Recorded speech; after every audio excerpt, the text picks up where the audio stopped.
¿Sabes esas cosas que uno piensa que solo le pasan a otros? Pues a mí me pasó un jueves, a las 19:12 de la tarde para ser exacto. ¿Por qué me acuerdo de la hora? Porque fue justo cuando entré en el gimnasio y vi a mi mujer saliendo de la sala de CrossFit, seguida de mi cuñado. Sí, mi puto cuñado, el hermano de Marta. Pero no era eso lo raro. Lo raro fue cómo salió. El pelo mojado, la cara colorada, y una sonrisa que yo no le veía desde hace meses. Y él, con esa cara de imbécil satisfecho. Algo no cuadraba. Me escondí detrás de una columna, en la entrada. No me vieron. Ella se tocó el cuello, se acomodó el sujetador deportivo, el negro, el que solo se ponía cuando quería sentirse sexy, y él le dio una palmada suave en el culo mientras reían. Así, como si no fuera la cosa más fuera de lugar del mundo. Ella ni se inmutó. Se giró, le empujó el pecho jugando y le dijo algo que no alcancé a oír, pero él le agarró la muñeca por un segundo, con una complicidad que no se tiene ni con un amigo de toda la vida. Ahí se me nubló la vista. No sé cómo, pero salí de ahí sin que me vieran. No tenía pruebas de nada, solo esa escena, pero fue como una patada en el estómago. Estuve toda la noche dándole vueltas. No dormí. Me acosté tarde, fingiendo que estaba liado con un proyecto, y ella llegó una hora después, duchada, perfumada, y con una bolsa del supermercado en la mano. ¿Desde cuándo iba ella al gimnasio y luego hacía la compra? ¿Y por qué, si el súper estaba a 3 calles, tardó más de hora y media desde que salió del gimnasio hasta que entró por la puerta? No dije nada. Sonreí como un imbécil, le pregunté si había mucho atasco, y ella contestó como siempre mientras sacaba una botella de vino blanco y queso brie, como si nada. Pero ya estaba sembrada la duda. Una que no se va, que se te mete en la cabeza como una gota cayendo sin parar. Los días siguientes, me obsesioné con cada detalle. No le revisé el móvil, no le miré el portátil.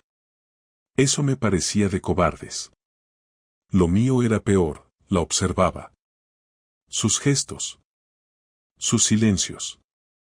Cómo se tocaba el pelo. Cuando sonreía, y cuando no. Marta llevaba meses distante, pero ahora parecía hasta feliz. Y eso era lo que más jodía, que esa felicidad no tenía nada que ver conmigo. El domingo siguiente, nos invitaron a comer en casa de su madre, en Torrelodones. Estábamos los de siempre, sus padres, su hermana, y el imbécil de su hermano, Iván, el del gimnasio. El que ahora no me podía mirar a la cara. Desde que entré por la puerta, se notaba tenso. Evitaba coincidir conmigo a solas. Incluso se sentó en la otra punta de la mesa. Marta, en cambio, actuaba normal. Exageradamente normal. Reía con todo el mundo, se levantaba a por platos, ayudaba con el postre, incluso me agarró la mano debajo de la mesa. ¿Y sabes qué? Me repugnó ese gesto. Porque por primera vez sentí que no era cariño. Era distracción. Una maniobra. Durante el café, salí a fumar al jardín. Lo dejé hace 2 años, pero ese día lo necesitaba. Y ahí se me unió su hermana, Sandra, que notó que yo no estaba bien. Es muy lista. Siempre lo fue. ¿Estás bien? Me preguntó, sin mirarme directamente. Claro, le dije, dándole una calada. ¿Por qué no lo estaría? Ella se quedó callada un rato, mirando hacia la barbacoa, como si estuviera evaluando qué tanto se podía mojar. Y entonces soltó la frase que me dejó helado. Solo espero que no te enteres de algo feo en el peor momento. La miré fijamente. No sonreía. No era una broma. Era una advertencia. Pero no dijo más. Se levantó, entró en casa, y me dejó ahí, con el cigarro temblando entre los dedos. Esa noche fue la primera vez que empecé a pensar que no estaba loco. que mi intuición tenía razón. Marta y su hermano, mi cuñado, escondían algo. Y lo que fuese, no era pequeño. No dormí.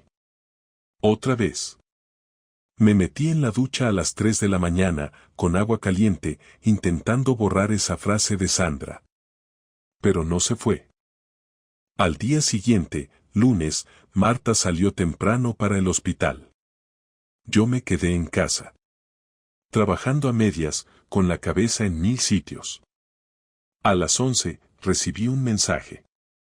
Era de un número desconocido. Decía: no es la primera vez. Solo te aviso porque no quiero verte destruido. Cuida a tus hijos. Ella no lo va a hacer. Y ahí empezó de verdad la pesadilla. El mensaje me dejó paralizado unos segundos. Lo leí 2 veces. Lo releí una tercera, como si la amenaza fuera a cambiar mágicamente. No había nombre, ni firma, ni indicios de quién lo envió. Era un número de prepago. Intenté llamarlo de inmediato, pero sonó una vez y luego saltó al buzón. Probé escribirle un simple «¿Quién eres?», pero nunca hubo respuesta. Me senté en el sofá con el móvil temblando en la mano, el corazón en la garganta. No es la primera vez. ¿Qué significaba eso exactamente? ¿Que ya lo había hecho antes? ¿Con más personas? ¿O con él mismo? Me vino a la cabeza la imagen de Marta saliendo del gimnasio con Iván y me empezó a hervir la sangre. Si eso no era lo primero, entonces ¿qué coño era? Me puse a repasar mentalmente los últimos meses. Viajes que no cuadraban. Turnos dobles que salían de la nada. Tardanzas que justificaba con reuniones. Comidas de empresa. Todo empezó a sonar diferente, como cuando escuchas una canción y de repente entendés la letra por primera vez. Abrí el portátil y entré a la cuenta compartida del banco. Quería revisar movimientos. Marta no es descuidada, pero ese día tuve suerte.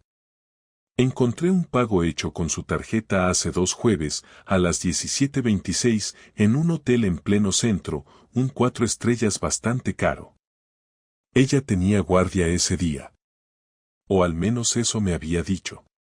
Llamé al hotel con una excusa absurda, diciendo que quería hacer una reserva igual a una que se había hecho hace 2 semanas, y que no recordaba el nombre con el que se había hecho, pero sí la hora. El tipo que me atendió me dijo que no podía darme información, lo típico. No insistí. No valía la pena forzar eso, todavía no. Cerré todo, respiré hondo y me obligué a pensar con calma. No era momento de estallar. Tenía que seguir tirando del hilo. A las 2 de la tarde, fui a buscar a los niños al colegio. Nunca lo hacía yo, pero esa vez me ofrecí, con la excusa de que tenía que pasar por la zona. En el camino, no paraba de pensar en Iván. La cara que puso en la comida. El silencio. Los gestos. Algo me decía que él no estaba actuando solo, que no era el único, o que ni siquiera era el principal. La complicidad era real, sí, pero no parecía esa tensión sexual explosiva que esperas de una pareja clandestina. Era más extraño. Más sucio. Más retorcido. Empecé a pensar en nombres, en rostros, en momentos pasados. Cada cena, cada cumpleaños, cada Navidad se convertía en una escena sospechosa. Por la noche, cuando Marta llegó del hospital, decidí no decir nada. Me la quedé mirando mientras hablaba de una paciente que se desmayó en urgencias y de cómo tuvieron que hacerle una vía doble. Yo asentía, pero no escuchaba nada. Solo pensaba en el hotel. En el gimnasio. En el mensaje. En la frase de su hermana. En lo que no estaba viendo.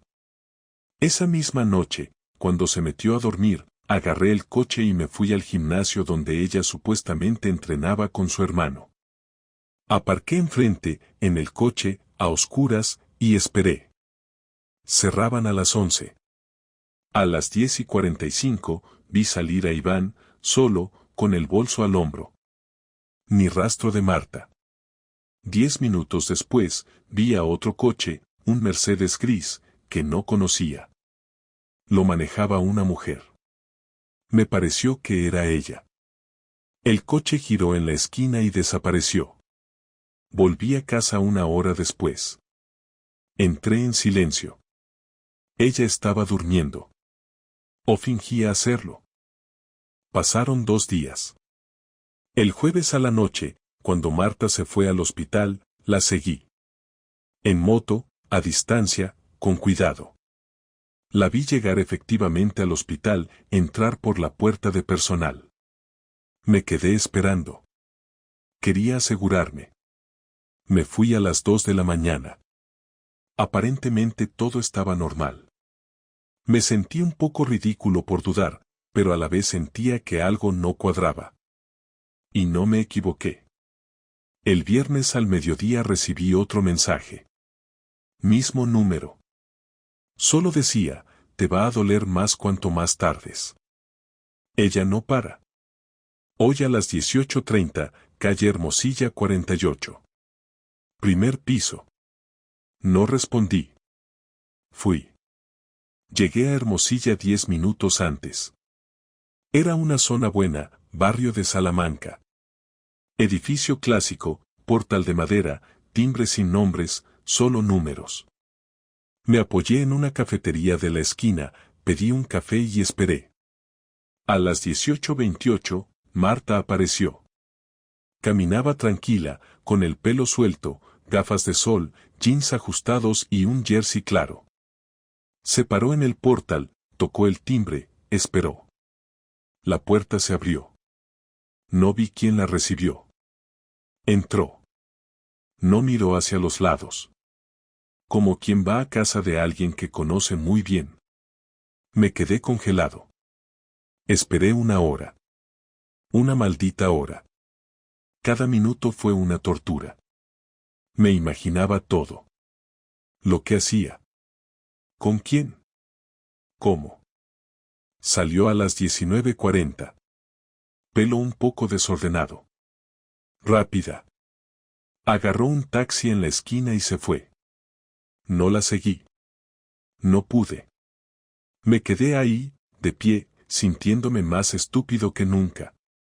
Volví a casa caminando. Necesitaba pensar. Esa noche no hablamos. Ella dijo que estaba cansada. Yo también. Dormimos espalda con espalda. Al día siguiente, sábado, llevé a los niños al cine. Necesitaba despejarme. Pero ya estaba decidido. El domingo iba a seguirla otra vez. Y esa vez, iba a grabar todo. Porque ahora, necesitaba más que sospechas. Necesitaba pruebas. No porque no creyera lo que veía, sino porque iba a dejarla. Pero no iba a hacerlo en silencio. No iba a dejarle espacio para negarlo. No iba a permitirle ni un no es lo que parece. El domingo empezó como siempre. Desayuno familiar. Marta hizo tostadas, puso la radio. Se rió con los niños. Todo era una comedia. Una mierda de teatro. Me dieron ganas de vomitar cuando la vi besar en la cabeza a nuestro hijo pequeño. Me pregunté si después de eso se iba a ir a la cama de otro tipo. A las 5 de la tarde dijo que iba a ver a su madre. Está con la tensión un poco alta, dijo. Voy a llevarle unas cosas. Asentí. Le dije que no se preocupara, que yo preparaba la cena. Me sonrió. Gracias, cielo. No fue a casa de su madre. La seguí. No se dio cuenta. Esta vez no fue al piso de Hermosilla. Fue a otro, en Lavapiés. Otro edificio. Otro tipo. Otro lugar. La misma historia. Y ahí supe que esto no era un error. No era un desliz. Era su vida. Su rutina. Su forma de estar casada. Y yo era el idiota útil que ponía la lavadora, hacía las cenas y escuchaba las mentiras con una sonrisa. Ya no había vuelta atrás. Cuando salió del edificio de Lavapiés el domingo por la tarde, yo ya había tomado la decisión de que la confrontación sería esa misma noche. No quería esperar más porque cada minuto adicional se sentía como aceptar algo que me estaba destruyendo desde dentro. Mientras ella caminaba hacia el metro con paso rápido y expresión neutra, yo avancé unos metros por detrás, manteniendo suficiente distancia como para que no me identificara, aunque creo que en ese momento no habría tenido ni la lucidez para darse cuenta de mi presencia porque estaba completamente centrada en el móvil. Llegó a la estación, bajó las escaleras y yo me quedé arriba, sin necesidad de seguirla porque ya sabía lo suficiente. Fui a casa caminando, repasando en mi cabeza lo que iba a decir y lo que no estaba dispuesto a tolerar. Tenía claro que no había ningún discurso calmado que ella mereciera en ese momento. Tenía que decirlo todo, sin filtros y sin suavizar nada. Cuando entré en casa los niños estaban viendo dibujos en el salón. Me obligué a respirar hondo antes de saludarles, como si pudiera contener el temblor que llevaba por dentro. Hice la cena sin pensar en lo que hacía, simplemente moviéndome de un lado a otro de la cocina mientras medía mentalmente el tiempo que quedaba para que Marta regresara. A las 9:30 escuché la llave girar en la puerta y sentí cómo se me encogían los músculos de la espalda. Ella entró sonriendo, saludando a los niños, preguntando por su día, comportándose como si viniera de visitar a su madre enferma, y yo la observé desde la encimera sin apartar la vista. ¿Qué tal tu madre? Le pregunté cuando los niños se fueron a lavarse los dientes. Mejor, aunque sigue un poco floja. Le he llevado unas cosas y me he quedado un rato con ella, respondió sin pestañear. Sí. Dije, cruzando los brazos. ¿Y ha estado bien la visita en Lavapiés? Ella tardó unos segundos en girarse. Pude ver cómo se tensaba su mandíbula. No sabía cómo reaccionar, pero tampoco podía hacerlo de forma natural porque la pregunta era demasiado directa. ¿Qué dices? Preguntó mientras fingía confusión. Digo que no has estado en casa de tu madre, Marta. Ni hoy ni el jueves ni el otro día que dijiste que te quedabas a una guardia extra. Digo que sé dónde has estado entrando y saliendo durante semanas. Ella apoyó la mano en la mesa como si necesitara sujetarse a algo. No sé de qué hablas. Me estás acusando sin pruebas, insistió. Tengo más detalles de los que quieres, contesté acercándome un poco, pero con que te haya visto entrar y salir de 2 pisos distintos me basta. Así que deja de jugar a que soy idiota.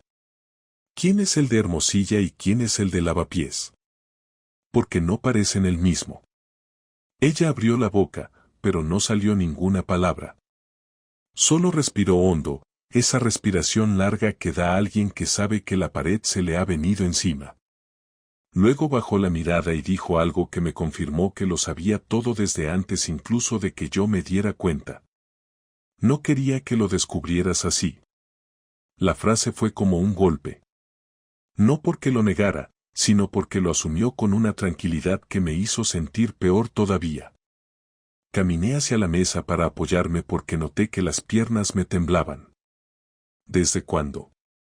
Pregunté sin levantar la voz, pero con la garganta ardiendo. Ella tardó un rato en responder. No sé exactamente. Ha sido un proceso. No pasó de un día para otro. ¿Un proceso? Solté sin poder evitar reír en seco. ¿Cómo se llama un proceso que te lleva a 2 pisos diferentes con personas distintas sin que yo me entere mientras tú me dices que vas a cuidar a tu madre? ¿No lo entiendes? Pues explícamelo. Ella se tocó la frente, como si quisiera ordenar algo en su cabeza, pero lo que salió de su boca no encajó con absolutamente nada.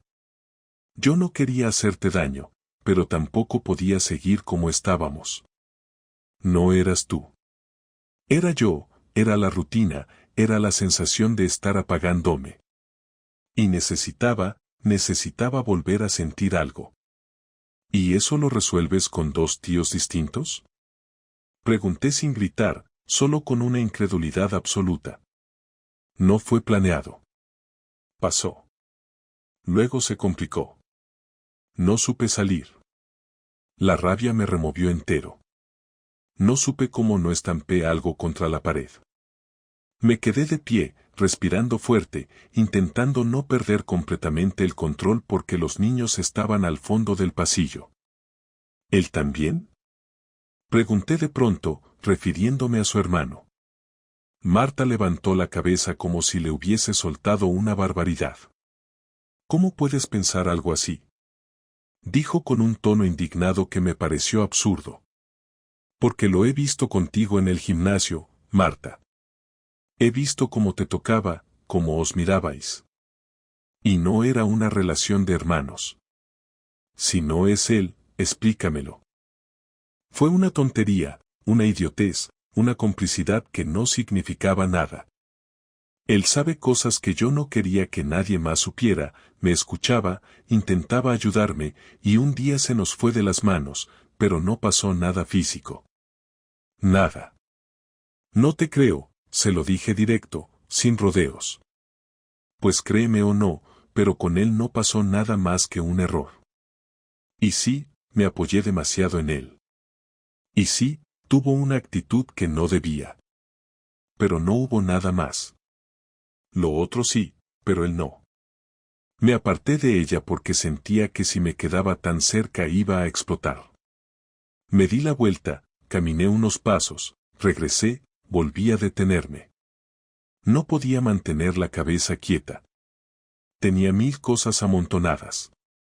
Necesito que me digas cuántos son, solté. Ella se quedó helada. ¿Cuántos qué? ¿Cuántos hombres están involucrados en toda esta mierda?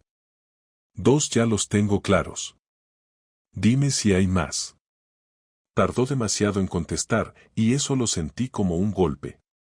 No más que esos, dijo finalmente. No más que eso significa que hay exactamente esos. ¿Sí o no? Insistí. Sí. Sentí una mezcla de náusea y calor en la cara. Me apoyé de nuevo en la mesa. Todo dentro de mí estaba tratando de organizar una reacción lógica, pero no había nada lógico en lo que estaba pasando. ¿Por qué no te ibas simplemente?, pregunté, sin elevar el tono. Porque no quería romper la familia, y porque te quiero, aunque ahora no lo entiendas. Pero lo que sentía aquí, se señaló el pecho, no podía ignorarlo. Y busqué esa sensación fuera porque dentro de casa no la encontraba. Pues haberlo hablado. Haberlo dicho. Haberlo intentado. Haber pedido ayuda. Haber hecho cualquier cosa que no fuera esto. Tenía miedo, respondió. ¿Miedo de qué? ¿De que yo me enfadara, de que discutieras, de que buscáramos una solución? Porque miedo a mentirme no tenías. Miedo a traicionarme tampoco. Miedo a joderlo todo por detrás mientras fingías ser la mujer perfecta delante de nuestros hijos tampoco. Ella dio un paso hacia mí.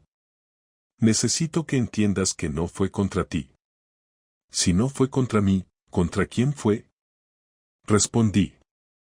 Porque a mí me lo has hecho. A ellos también. Y a ti misma, aunque ahora no lo quieras admitir. Ella intentó tocarme el brazo, pero me aparté porque el contacto me resultó insoportable. Vamos a hablarlo bien, dijo. No quiero que esto termine de una forma horrible. Podemos echar marcha atrás, podemos pedir ayuda, podemos.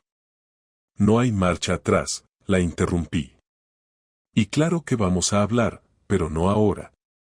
Ahora solo quiero que duermas en el sofá y mañana hablaremos como adultos. No como dos desconocidos que se ocultan cosas y se inventan vidas paralelas. No quiero dormir en el sofá, susurró. Pues tendrás que hacerlo, Marta. Porque hoy no puedo estar contigo en la misma cama sin sentir que todo lo que tenía sentido ya no vale nada. Ella se quedó en silencio, mirándome, como si esperara que yo me ablandara. No lo hice. Fue a por una manta sin que yo se lo pidiera. Los niños salieron a preguntar qué pasaba y los dos improvisamos una mentira rápida, una excusa sobre cansancio y mal humor. Luego se fueron a dormir. Esa noche, mientras ella se acostaba en el sofá sin decir nada más, yo me quedé en la habitación, con la luz apagada, pensando en la conversación del día siguiente. No sabía aún cómo iba a plantearlo, pero sí sabía que lo que venía no sería fácil y que lo que había descubierto era solo el principio de un terremoto. Cuando cerré los ojos, sentí que todo estaba a punto de desbordarse. La mañana siguiente comenzó antes incluso de que sonara la alarma porque llevaba más de 2 horas despierto mirando el techo mientras repasaba una y otra vez todo lo que habíamos dicho la noche anterior y todo lo que había descubierto durante las últimas semanas. Me levanté sin hacer ruido para no despertar a los niños y pasé por el salón donde Marta dormía hecha un ovillo, con la manta medio caída y cara de no haber pegado ojo. No sentí pena ni alivio ni rabia en ese momento, solo la sensación de estar frente a alguien que había cruzado una línea que ya no podía deshacerse. Preparé el desayuno para los niños como cualquier otro día, intentando mantener el tono habitual para que no notaran nada, y después los llevé al colegio sin mencionar a Marta en absoluto. Cuando regresé, ella estaba sentada en la mesa del salón, con las manos entrelazadas y los ojos hinchados, como si llevara toda la noche esperando a que yo regresara. No dije nada al entrar porque necesitaba mantener el control y no permitir que la conversación empezara según sus necesidades emocionales. Me serví un café, me senté frente a ella y esperé. Fue ella quien habló primero porque seguramente entendió que no iba a facilitarle la entrada. Sé que estás muy dolido y no espero que lo entiendas ahora mismo, pero necesito explicarte por qué ocurrió todo, dijo sin levantar mucho la voz. No necesito una historia que intente suavizar lo que has hecho, respondí mientras dejaba la taza sobre la mesa. Lo que necesito es claridad para saber qué pasos voy a dar a partir de ahora. A lo mejor tú quieres contar cómo empezó o por qué, pero a mí me da igual. Lo importante es que lo hiciste y durante bastante tiempo. Ella tragó saliva y se frotó las manos como si le sudaran, probablemente intentando encontrar la manera de no sonar defensiva. No estoy diciendo que tenga justificación. Solo quiero que sepas que no lo hice para herirte. Pasé demasiado tiempo sintiéndome desconectada, y no supe manejarlo. Me dejé llevar por la sensación de que estaba recuperando algo que había perdido en mí misma. Y sé que suena egoísta, pero no buscaba lastimarte, simplemente no sabía cómo volver a sentirme viva dentro de la relación. No tiene sentido que me digas que no querías hacer daño cuando hiciste exactamente todo lo que había que hacer para conseguirlo, contesté sin subir el tono pero dejando claro que sus explicaciones no cambiaban nada. Lo que necesito ahora es empezar a organizar mi vida porque tú has estado organizando la tuya a espaldas de todos. Así que vamos a dejar de lado los sentimientos y vamos a hablar de cosas concretas. Quiero saber si alguno de esos tipos sabe que estás casada, si alguien del hospital lo sabe, si tu hermano sabe más de lo que dijiste y si esto tiene algún impacto sobre los niños. Ella bajó la mirada y se quedó en silencio unos segundos demasiado largos, lo que me hizo sospechar que lo que estaba a punto de decir no me iba a gustar nada. Ninguno de ellos tiene contacto con los niños ni conoce nada de su vida, y ninguno forma parte de nada que afecte a su rutina, contestó. Saben que estoy casada, pero no tienen relación con nadie de la familia, excepto Iván que sabía que algo pasaba porque me veía distinta. ¿Y él te encubrió? Pregunté, queriendo escucharlo de su boca. Intentó hablar conmigo, pero no sabía detalles. No le conté más porque sabía que si tú te enterabas por él sería mucho peor. Ya era peor desde el primer día en que cruzaste la línea, dije mientras sentía que el estómago se me cerraba. No voy a permitir que los niños vivan en un entorno donde yo tenga que hacer como que esto no ha pasado, así que se acabó la convivencia tal y como la conocíamos. A partir de hoy voy a buscar un abogado y quiero que lo sepas desde el principio para que no haya sorpresas. No voy a gritar ni voy a romper nada, pero tampoco voy a quedarme aquí fingiendo que todo es reparable. Ella se llevó las manos a la cara y durante un momento pensé que se iba a derrumbar, pero en lugar de eso respiró profundo y se incorporó en la silla. ¿Quieres divorciarte ya?, preguntó con voz temblorosa. Quiero empezar el proceso, respondí. Y mientras tanto quiero que establezcamos normas claras para evitar que los niños se vean envueltos en conversaciones o escenas que no deben escuchar. Ella se quedó inmóvil, con los ojos rojos y la respiración rápida, como si estuviera intentando mantener la compostura y al mismo tiempo asimilar que todo había avanzado más rápido de lo que esperaba. Lo entiendo, dijo finalmente. Si eso es lo que necesitas, lo acepto. Pero por favor no me quites a los niños ni me impidas verlos como siempre. No tengo ninguna intención de usar a los niños como arma, contesté con sinceridad. Lo que sí tengo intención es de hacer lo que debo para que crezcan en un entorno donde no haya mentira constante. Y por si no te ha quedado claro, voy a hablar con Iván porque quiero saber exactamente qué papel jugó en todo esto. Si tú no fuiste sincera con él, lo descubriré, y si él sabía más y decidió mirar hacia otro lado tampoco voy a permitir que vuelva a entrar en esta casa como si nada. Ella se tensó al escuchar eso, lo que me confirmó que había más que ella no quería que yo descubriera. No insistí porque prefería hablar con él directamente y no darle tiempo a coordinar ninguna excusa. Me levanté de la mesa, abrí la ventana porque sentía el aire cargado, y durante unos segundos ninguno de los dos dijo nada. La tensión era tan grande que sentía como si estuviera respirando a través de un filtro grueso. Voy a llamar a mi madre para que venga a pasar la tarde con los niños, dijo Marta con la voz ronca. No quiero que estén aquí mientras tú hablas con Iván. Me parece bien, contesté. Yo también necesito que ellos no estén presentes para lo que viene. Durante las siguientes horas estuve revisando documentos, organizando papeles, preparando listas de gastos y distribuciones necesarias para cuando llegara el momento de sentarnos con abogados porque sabía que ella iba a intentar apelar a la parte emocional para suavizar el proceso, pero yo ya estaba más allá del punto en el que sus emociones podían influir en mis decisiones.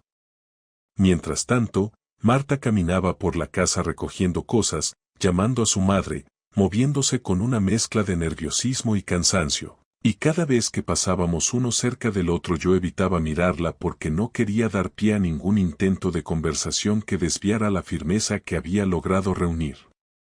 A las 5 de la tarde Iván llamó por teléfono, probablemente porque Marta le había dicho que yo quería verlo.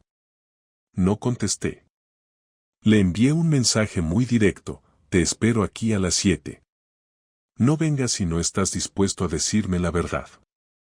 Él tardó en responder, pero al final escribió un voy que segaramente le costó admitir.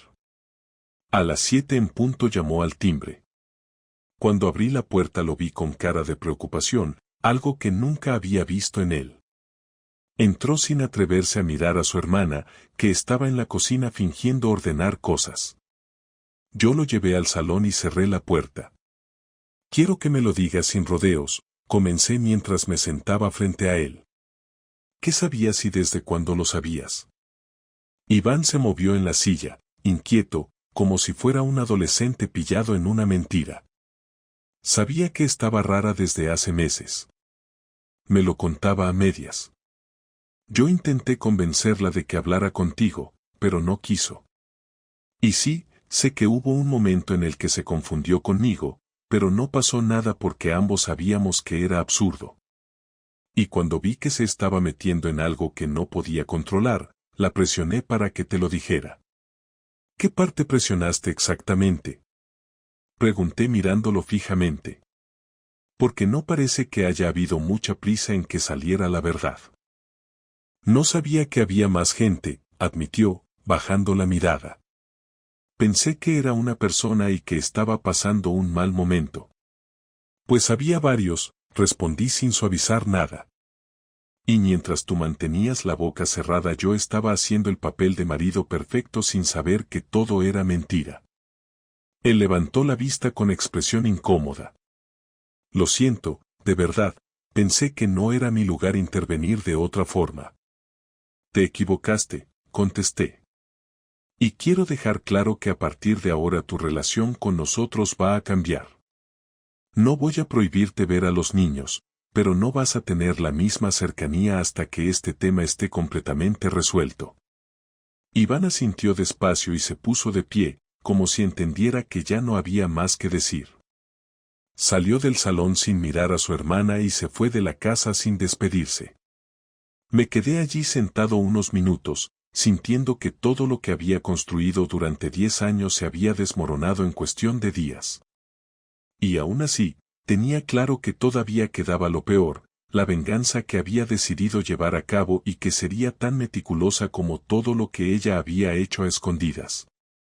Después de hablar con Iván y confirmar lo que ya sabía, cerré la puerta de casa y me quedé solo en el salón, mirando hacia el pasillo por donde se había ido. Marta no salió de la cocina ni preguntó qué habíamos hablado. Supongo que esperaba que yo fuera hacia ella con alguna frase definitiva o una amenaza, pero no pensaba darle eso. Lo que venía ahora no iba a ser impulsivo ni emocional, iba a ser meticuloso, frío y calculado, porque lo último que quería era quedarme con la imagen de víctima mientras ella seguía fingiendo dignidad. La venganza no era por despecho, era por justicia, por el derecho que sentía de dejarle claro que sus decisiones tendrían consecuencias reales, duras y duraderas. Lo primero fue abrir un nuevo correo electrónico con un nombre que no pudiera relacionar conmigo, algo genérico y limpio.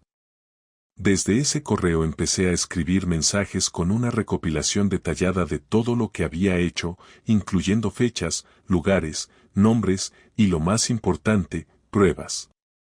Las fotos que había tomado, los movimientos de la cuenta bancaria, los registros de entradas y salidas de los gimnasios y hoteles.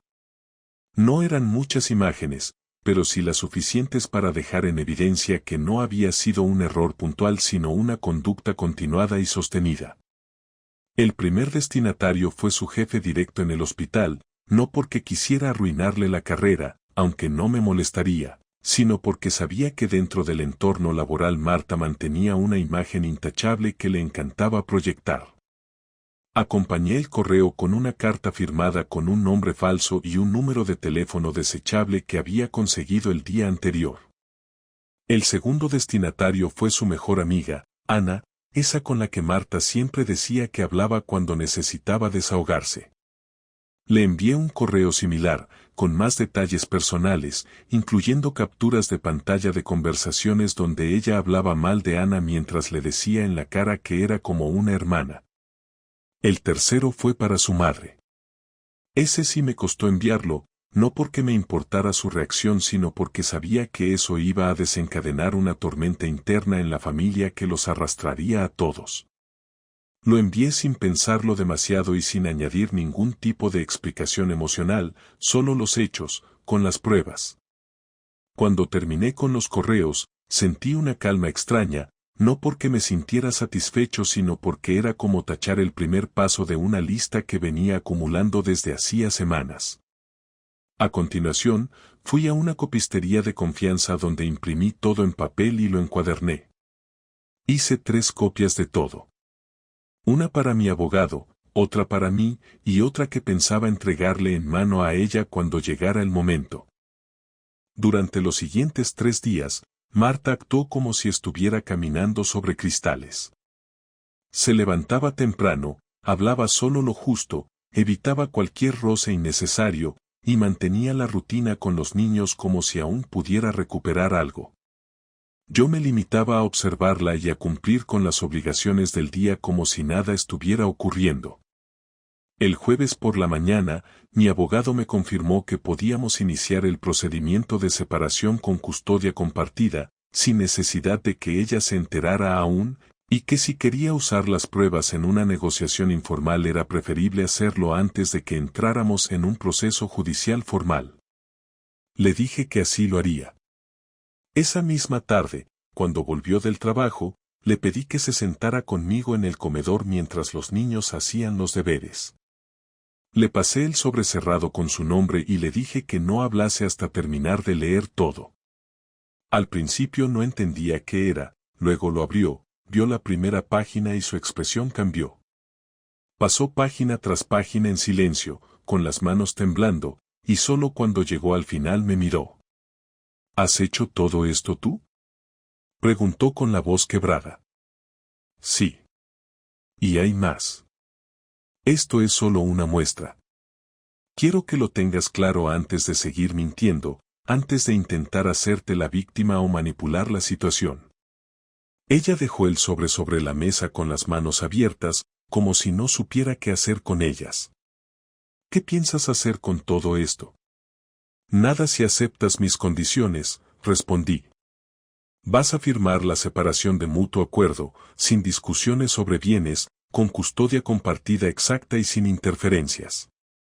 Si decides ponerte en contra, si buscas abogado, si intentas negociar como si esto fuera un juego, usaré cada una de estas pruebas para mostrar que mentiste, que tuviste múltiples relaciones mientras estabas casada, que ocultaste ingresos y que pusiste en riesgo la estabilidad emocional de los niños.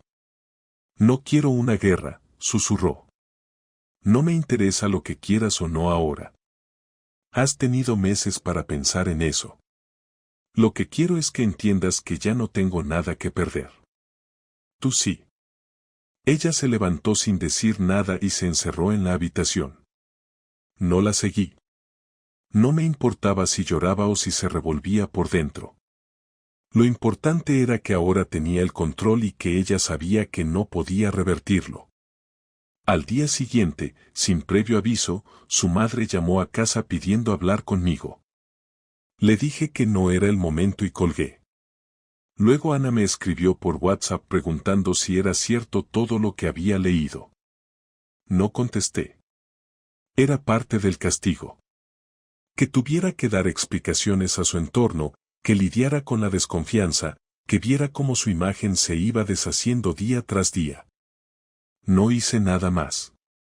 No publiqué nada en redes, no hablé con sus compañeros, no dije ni una palabra a nuestros vecinos. Quería que fuera ella la que se enfrentara al espejo cada mañana sin saber por dónde iba a venir el siguiente golpe. El lunes siguiente Marta se sentó frente a mí con una carpeta. La había llenado con documentos, propuestas y un borrador de acuerdo. No dijo nada, simplemente me la entregó. La abrí, revisé los puntos y supe que había entendido el mensaje. No iba a pelear. No iba a arrastrarme a un conflicto que ya había perdido antes de empezar. Firmé los papeles y le dije que en 3 días volvería a hablar con el abogado para cerrar la presentación formal. ¿Qué vas a decirle a los niños?, preguntó mientras recogía la carpeta. Lo que sea necesario para que entiendan que papá y mamá no pueden seguir viviendo en la misma casa, pero que los quieren igual, respondí sin mirarla. ¿Y sobre todo esto? No van a saberlo por mí. Pero si te equivocas una sola vez, si te atreves a manipularlos, si usas a alguien para enfrentarme con ellos, si te acercas a alguien de mi familia con una historia distinta, entonces todo esto saldrá a la luz. No solo en papeles, también en voz, en video y en conversaciones. Me he guardado cosas, no lo olvides. Ella se quedó callada, recogió sus cosas y se fue al dormitorio. Esa noche dormimos como extraños en la misma casa. No hubo discusiones, no hubo reproches. Solo silencio. El mismo que había empezado todo esto semanas atrás. Pero ahora era un silencio que controlaba yo. Ya no tenía miedo de lo que descubriría, ahora era ella la que tenía miedo de lo que yo haría. La última semana antes de que Marta se marchara de la casa fue probablemente la más extraña de mi vida, no por lo que pasó, porque en realidad ya no pasaba nada, sino por el ambiente de espera tensa que se respiraba en cada rincón. Dormíamos en habitaciones separadas, apenas hablábamos más que para cuestiones estrictamente prácticas relacionadas con los niños, y todo lo que antes eran rutinas compartidas se había convertido en una especie de reparto de tareas frías. No había discusiones ni gritos, pero tampoco respeto.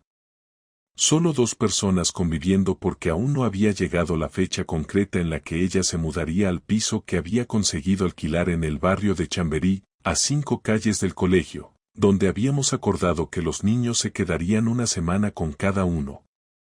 Esa fue su única petición que mantuvo desde el primer momento, no alejarse de ellos. Y no lo hizo porque me creyera un mal padre, sino porque sabía que si no cumplía al pie de la letra el pacto, el paquete de pruebas podía pasar de estar guardado en un cajón a circular por lugares donde le harían daño. No se lo recordaba todos los días, pero no necesitaba hacerlo. El día en que se fue un jueves por la mañana. Había cargado la mayoría de sus cosas en el coche la noche anterior mientras yo estaba con los niños en casa de mis padres. Lo había hecho en silencio, sin ayuda, sin escena, sin drama. A las 8 en punto me dijo que estaba todo listo, que se iría antes de que los niños volvieran para no enfrentarlos a una despedida incómoda. Le dije que me parecía bien. Se quedó en la puerta con las llaves en la mano y me miró como si esperara que le dijera algo más. Yo solo extendí la mano y le pedí que dejara las llaves en la mesa del recibidor. Lo hizo sin decir nada. Después abrió la puerta y salió. No la seguí, no la observé desde la ventana, no me moví hasta que oí que el motor de su coche se alejaba. Cuando cerré la puerta, no sentí alivio ni tristeza. Sentí cansancio. Un agotamiento profundo, acumulado durante semanas de tensión, desconfianza y planeamiento meticuloso. Me senté en el sofá, apagué el móvil y me quedé ahí más de 1 hora sin moverme. Los días siguientes fueron tranquilos, sin incidentes. Nos escribíamos solo por temas escolares o de salud, con un tono neutro y directo. No había espacio para comentarios personales ni gestos fuera de lugar. Los niños, por su parte, no preguntaron mucho. Les explicamos lo justo, que mamá y papá ya no iban a vivir juntos pero que todo seguiría igual en lo importante. Lo aceptaron mejor de lo que yo imaginaba, probablemente porque aún eran lo suficientemente pequeños como para no entender las grietas internas de la situación. Me ocupé de llenar mis días con trabajo y organización, planifiqué las próximas vacaciones con ellos, empecé a hacer más ejercicio y evité los lugares donde sabía que podía cruzarme con Marta. Pero, como todo en este tipo de historias, lo que parecía cerrado tuvo un último giro inesperado que no vi venir. Una tarde recibí una llamada desde el número de Ana, la mejor amiga de Marta, a quien yo había mandado uno de los correos semanas atrás. Me sorprendió porque no había respondido en su momento y pensé que había decidido mantenerse al margen. Atendí sin entusiasmo. ¿Puedes hablar ahora?, preguntó sin saludar. Depende, contesté. ¿Para qué me llamas? Necesito contarte algo. Algo que creo que tienes que saber. No voy a justificar nada de lo que hizo Marta, pero si hay algo que puede cambiar como ves una parte de todo esto. Le pedí que hablara claro y lo hizo. Me contó que uno de los tipos con los que Marta la había estado chantajeando, que le había exigido dinero a cambio de no contarle a mí lo que había pasado. Según Ana, Marta no solo accedió, sino que pidió ayuda a Iván para conseguir parte del dinero en efectivo sin que yo me enterara. Cuando Ana se enteró, la confrontó, y ahí fue cuando Marta le confesó que no era solo un error sino varios, y que ya no podía parar. No me sorprendió la parte del chantaje, pero sí el hecho de que hubiera involucrado a su hermano, porque eso explicaba muchas de las actitudes raras que él tuvo, más allá de lo que ella me había contado. Ana me dijo que se había sentido culpable por no decirme nada antes, pero que pensó que era un tema familiar y que Marta acabaría resolviéndolo. Cuando colgué, entendí que había una parte de la historia que aún estaba enterrada y que probablemente nunca conocería del todo. Pero en ese momento ya no me importaba. Esa misma noche, Marta me escribió para pedirme si podíamos hablar en persona, que no era por los niños ni por temas legales, que era algo que quería decirme directamente. Le respondí que podía venir el sábado a las 11, sin los niños. Llegó puntual, vestida como siempre, sin maquillaje, con cara de no haber dormido bien. Entró y se sentó sin pedir permiso. Me miró en silencio unos segundos antes de hablar. Sé que no hay nada que pueda arreglar lo que pasó, dijo sin rodeos, pero quería decirte que entiendo por qué hiciste lo que hiciste, todo lo que enviaste, todo lo que planeaste. Lo entiendo y no te culpo. He perdido más de lo que pensé que podía perder, y aún así creo que merezco lo que está pasando. No contesté porque no había nada que aportar a esa frase. Solo quería que supieras que no fue por falta de amor, añadió. Me perdí. Me dejé llevar por cosas que no tienen sentido ahora. No te pido que me perdones, pero necesitaba decírtelo en voz alta. Lo que me molesta no es que me hayas dejado de amar o que buscaras sentirte viva, lo que me molesta es que lo hiciste con cobardía, a espaldas de todos, fingiendo que todo seguía bien, usándome como escudo para seguir aparentando. Si hubieras venido un día a decirme que querías separarte, no estaríamos aquí. Pero elegiste mentir. Y eso es lo que no voy a olvidar. Lo sé, dijo mientras se ponía de pie. No espero que lo olvides. Solo quería mirarte a la cara y aceptar lo que hice. Gracias por escucharme. Se fue sin abrazos, sin gestos dramáticos, sin lágrimas. Solo salió, cerró la puerta, y supe que era la última vez que tendríamos una conversación así. Durante los días siguientes no volví a pensar mucho en esa visita. Seguí con mi rutina, con los niños, con el trabajo, con mis cosas. Me centré en avanzar, en construir una nueva normalidad donde no tenía que dudar de cada palabra, cada gesto o cada sonrisa. Lo que aprendí de todo esto no es que no se puede confiar en nadie, ni que el amor se acaba, ni que la gente cambia. Lo que aprendí es que hay decisiones que, una vez que las tomas, no se pueden revertir.